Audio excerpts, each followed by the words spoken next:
What's going on, YouTube investors? Welcome to the Hustle or Stay Basic channel, the Invest or Stay Basic segment. I'm your host, KG, at KG the Hustler on Instagram. And today we're going to take a look at a value stock, possibly a long-term value play stock.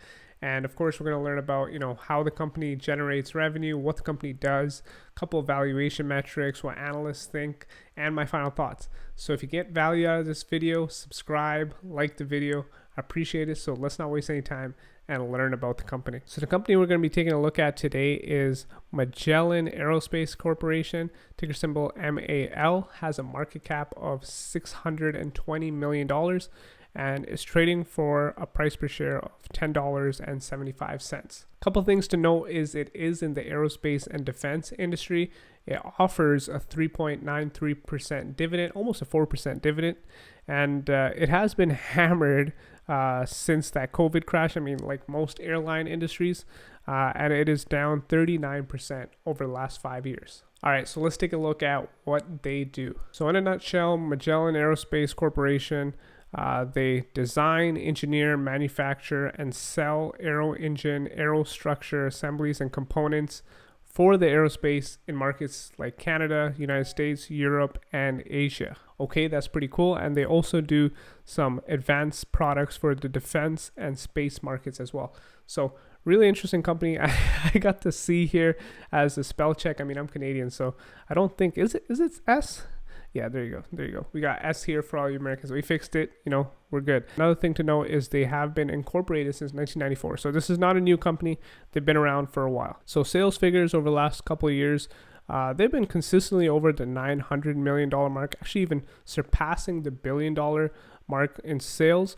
But due to the 2020 pandemic that most of us are still probably living in, they took a big hit on their top and bottom line sales. A really interesting thing is they still managed to remain profitable despite all that. I mean, you would imagine this would completely wipe out all their earnings, but they were still profitable in 2020. So that's actually really interesting. Now, 2021 hasn't looked much better in the sense that sales are still down. We got some positive earnings here, which is nice to see, but sales are still down about 26% compared to early 2020. But it is what it is. This is just kind of how the airline industry is in 2020 and 2021. Okay, let's go take a quick look at revenue streams. On the left side here, I got all of the customers that generate revenue for Magellan Aerospace. And something really interesting to note is almost half of their sales, 46%, come from the defense sector. So we're talking about names like Collin Aerospace, Canadian Forces Military, Raytheon, they are really involved in the defense sector. So that's really good to know. For commercial aerospace sales, they actually have the big names involved here, like Airbus and Boeing. So, they're not a small player. And I think I want to highlight that with, $600 million market cap. They have really diverse group of customers, and they aren't small customers. These are the big players in the aerospace industry. A majority of their revenue comes from the aerostructure segment, and that's just basically airplane parts. But what I really don't like about this company, and you see it in the annual report and you see it in the income statement, is they don't really describe where their sales are coming from. What I would like to see is aerostructures 2015, 2016, 2017, 2018.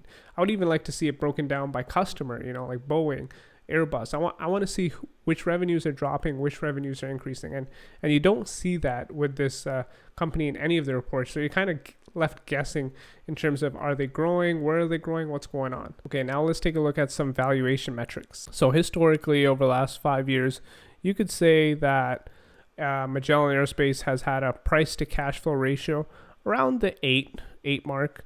Right now, we are hovering right at the 6 mark. And what that means is we got the market cap, which is $620 million, and their operating cash flow around the $104 million mark. Which is awesome is that their levered free cash flow is almost $100 million. So, a lot of people look at price to earnings multiple, but price to cash flow really shows the cash flow, what can they do with that. And a price to cash flow ratio of 6 is really, really, really good. But then again, it's not a fast growing company, so I can kind of understand that valuation, but still 6 sounds really low for this company. And history does make it seem like that valuation of 6 is low as well. For comparison's sake, in the aerospace industry, I looked at some of the other price to cash flow ratios for some of their customers, actually, some of Magellan's customers, and Boeing has a negative price to cash flow number. Airbus is 24 times, Raytheon is 30 times, GE, General Electric, is 30 times. So it's safe to say, like, airline industry is pretty overvalued and a lot of optimism, but some reason that hasn't translated to Magellan. So I do think it's undervalued from a price to cash flow ratio. Now taking a look at another valuation metric, the price to book metric. Price to book is the market cap divided by shareholders' equity, or assets minus liabilities. It would be the value the shareholders would get if the company was liquidated. And it has a book value of $13.56, which is a lot higher than the current trading price. So that itself also tells me that, hey, this company is looking undervalued just by its assets minus liabilities. Once again, another key thing to note here is that historically price to book has been in the 1 range. You could argue maybe even 1.25, but right now we are like 0.76, 0.8 range. So I do think there is some upside there as well. Now, there's not many analysts covering this stock, but we have an analyst price target of $13, which is 21% upside. That is really awesome. And I put this here too. I normally don't do analyst / dividends, but I wanted to even point out that the dividends have been growing as well, as the company is trying to kind of lure shareholders in, like, hey, come on, buy our stock. So you can see it's up to 42 cents per share, which is almost 4%. So basically, analysts are saying, hey, there's 21% upside, and you can collect that 4% dividends along the way. So 25% upside plus the 4% annually. That's pretty good. I like to see that. Now for my final thoughts. Overall, the CEO mentions that the industry is super optimistic that 2022 is going to be the year. It's going to be a perfect V-shaped recovery for the airlines industry or the aerospace industry. And he said, we're cautious. They kind of on the fence, like, I don't know if 2022 is going to be the year. Maybe 2023, maybe 2024. Not too sure about 2022.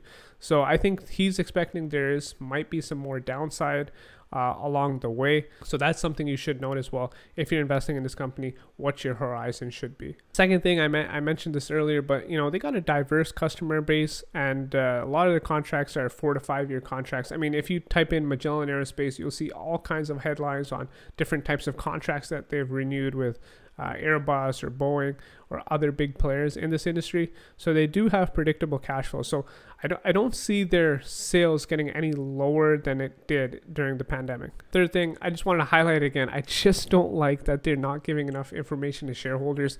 I wish they gave more information to shareholders, like, hey, castings is a part of your revenue. It's a segment of your revenue.